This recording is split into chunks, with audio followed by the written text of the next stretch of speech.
It's been a slower past few months for the Nintendo Switch, with not a lot of groundbreaking titles releasing. This April though, oh boy. April is going to be packed with some must-play titles from independent and AAA studios. A few of these games were even announced last week during the Nindies showcase. While yes, most of them are ports, they are the definition of must-play. Yes, you definitely don't want to miss out on any of the games coming out this April. But we also need to remember that April is also the month when the Joker Super Smash Bros. Ultimate first paid DLC pack is coming out, and the version 3.0 update.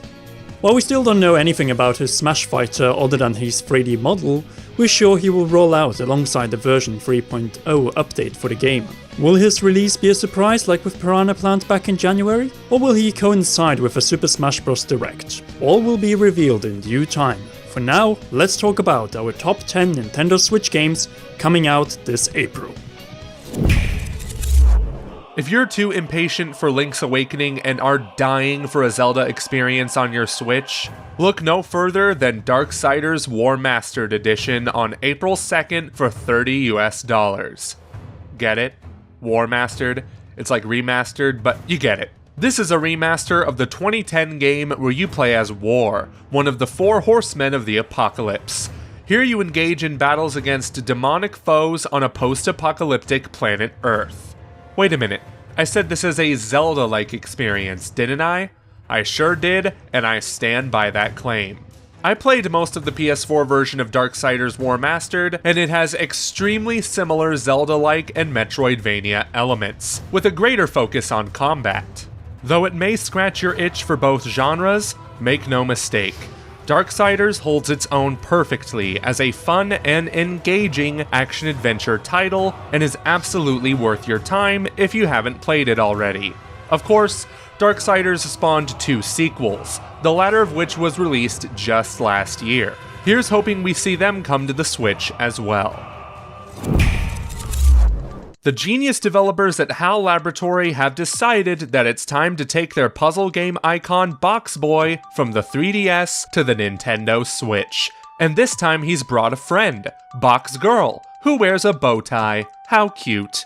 Anyway, Box Boy and Box Girl is kind of like Tetris if it were a 2D platformer, allowing you to summon multiple boxes that will help you solve puzzles and reach otherwise inaccessible areas. This game will include 270 levels, the most in the entire series, and it will feature another adventure with a rectangle named Cutie. You can play Box Boy and Box Girl by yourself, or with a friend in a 2-player co-op mode. Box Boy will be making his Nintendo Switch debut on the eShop come April 26th. From Team 17 and developer Pathia Games, My Time at Portia is a life simulator set in the mythical land of Portia. In this game, your objective is to restore your father's workshop to its former glory, and you do this through a number of activities, such as fulfilling commissions, raising animals, growing crops, and befriending the citizens of the town. You can even get married if you hit things off well with that special someone. In a way, this game is very similar to the likes of Harvest Moon and Stardew Valley, because you won't just be doing those relatively safe jobs. You will also be required to go down into the ancient ruins to gather minerals and battle foes to reap the greatest rewards. Make no mistake, there's a lot more to My Time at Portia than meets the eye, and you will be able to explore and dive into the game when releases on April 16th for $30 US.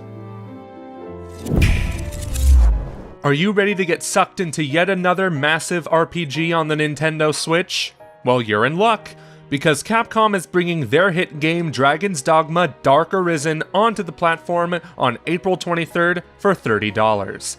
Yeah, there are a lot of $30 games on this list, but this might just be the most bang for your buck.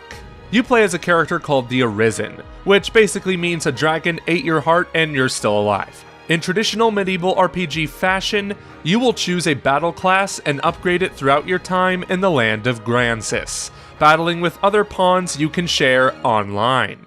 Unlike similar games in the genre like The Elder Scrolls, Dragon's Dogma places a heavier emphasis on combat, which also makes the game much more difficult. I played a ton of the PC version, and I can attest to this. The Dark Arisen version is an enhanced port of the original game on 360 and PS3, and it includes an expanded quest with a new location. Better brush up on your fighting, because I guarantee you, Dragon's Dogma Dark Arisen will kick your ass. Sekiro Shadows Die Twice might not be available on the Nintendo Switch for quite some time, if at all. But that doesn't mean that the Switch won't have a really hard game where you play as a dude with a sword. The game in question is Katana Zero from Devolver Digital and developer ASCIIsoft. Set in a stylish neo-noir world, you play as an assassin called the Dragon, who takes on various assignments with nothing but his katana, traps, and a slew of powers equipped. There is a catch, however. Once you're hit, you're dead. Prevent yourself from getting killed by dodging enemy attacks, deflecting their bullets, and using your traps. Katana Zero also promises a unique and engaging story with cinematic sequences woven into the intense gameplay. It'll be releasing on the eShop for a mere $15 on April 18th. However, this isn't the only brutal game on our list today. Stay tuned. Objection! It's time to return back to the courtroom and enter it for the first time on the Nintendo Switch. Now this isn't the brand new Ace Attorney title that is in development for the system, but rather an HD remaster of the original trilogy. And that is a good thing, as many of us need to be introduced to the duels Phoenix Wright, Mia Fey and Maya Fey face against prosecutors Miles Edgeworth, Manfred and Franziska von Karma, and last but not least, Godot. These Attorney games are true classics, and sure, this is an action video game novel centered around detective investigations and truly unrealistic court proceedings from a Western perspective, seeing that the series, and in particular this original trilogy, is a satire and parody of the flawed Japanese justice system. Capcom doesn't hold back on anything, and though the gameplay is really simplistic, the complex background stories and the lives at stake make this trilogy truly come alive, and keep you on your toes to not make any mistakes in the sad, humorous, and downright bizarre cases this series is notorious to throw at you. If you've never played these games on the Nintendo DS or even your smartphone, then the trilogy on the Nintendo Switch is a great place to start.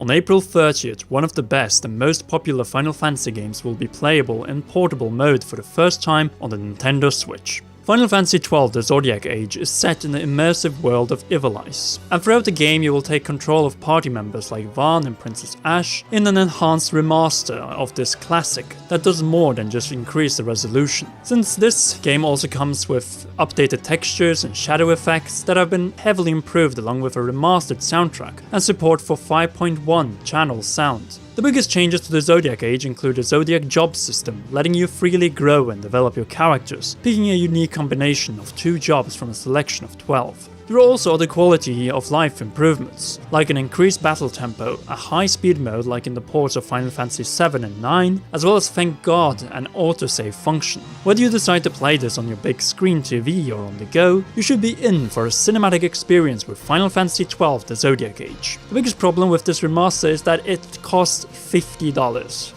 Yikes, almost like a new game. It's only been 1 week since Cuphead was announced for the Nintendo Switch, and we still can't believe it. What used to be a console exclusive for Xbox One is now coming to a portable system thanks to Nintendo's friends at Microsoft. It'll be releasing on April 18th for $20. What timeline is this? Cuphead is a game that stands out in the best possible way, by sporting a unique hand-drawn art style ripped straight out of the 1920s and 30s cartoons. And this was the biggest reason why the game took so long to create. Animating all these bosses and characters is no easy, let alone quick task. Just like the game itself. Yeah, Cuphead is far from easy. Actually, it's the opposite, in fact. Just when you think you're getting into a lighthearted 2D platformer, the game throws all these enemies at you, and if you're standing still, you're dead. And if you thought the enemies themselves were hard, you have not seen the bosses. Oh boy. It's almost guaranteed that you will not complete this game without the help of a friend. And luckily, Cuphead lets player 2 take control of Mugman to assist. Hey, in the Switch version, you can play as Mugman in single-player mode. Pretty cool, huh? This is a really nice gift, Xbox, and I hate to ask for more games on the Switch, but please bring Ori to the Switch next. I love Ori. Final Fantasy XII The Zodiac Age will not be the only Final Fantasy remaster coming to the Switch in April, as 10 and 10-2's HD remasters will arrive on April 16th for $50 US. The X and X2 HD remakes will include similar improvements as those found in 12, but this time spread across 2 games. You play as characters like Blitzball player Titus and Summoner Yuna to save the world of Spyro from an endless cycle of destruction brought on by the villain Sin. This is only an X, as X2 is set 2 years after the events of that game, playing as Yuna and her comrades Riku and Pain. These games are some of the most important in the Final Fantasy series, having garnered a large fanbase for a good reason, and a very classic cutscene.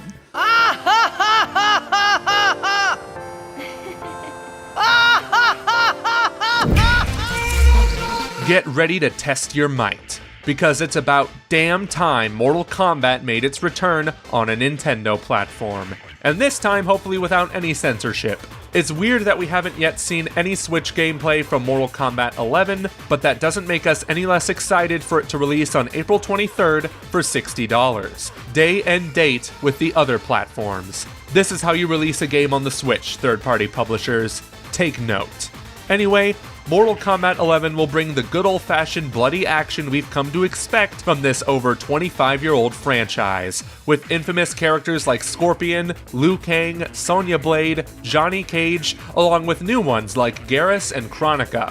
You'll be able to play the game by yourself in the story mode that was basically rebooted with Mortal Kombat 9, but the real fun comes when you invite a friend over to unleash some toasty fatalities on each other. There are questions we still have about the Switch port, like how does it look? How does it run? Will there be any Nintendo exclusive content? Can we play as Isabelle? Hopefully we like the answers when Mortal Kombat 11 comes out in less than a month. But those are just 10 Nintendo Switch games coming out in the month of April. What other games are you excited for next month? I know personally, I'm really looking forward to the next Turok game. Be sure to sound off in the comment section down below, let us know. We would also like to remind once again that we are very close to 200k subscribers. A little over 9,000 subscriber remains, and when we reach there, we'll launch a brand new and ambitious Zelda series. So make sure to subscribe, like, comment, and of course press the shiny notification bell to not miss any of our upcoming videos, whether it's Nintendo Switch, Super Smash Bros. Ultimate, Pokemon, Sword and Shield, Zelda, you name it.